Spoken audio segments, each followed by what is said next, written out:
So we saw in the first segment in address versus impact that the hips have a lateral motion, a hip slide towards the target at the moment of impact. So at impact, the hips are closer to the target than they were at the setup.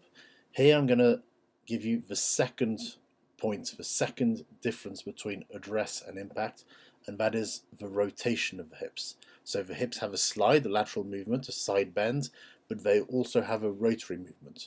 So if we draw a line here on, this is Manicero, the Italian player, on his hips, they're pretty much square to the target, parallel to the target line. That's what most players try and do, but by no means a necessity, but it's a good starting point.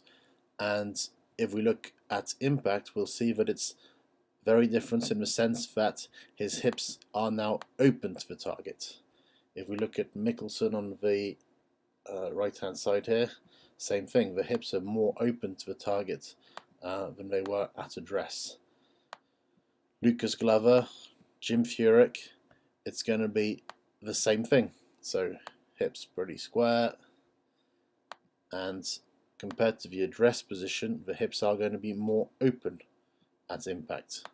So again, Furyk here, you can see the hips very open, and the degree of openness is going to change, varying from player to player and dependent on the motion of their swings and dependent on the trajectory they're trying to hit the ball on. But generally speaking, it is always going to be open. So there is that very definite hip slide, but there is also a rotation.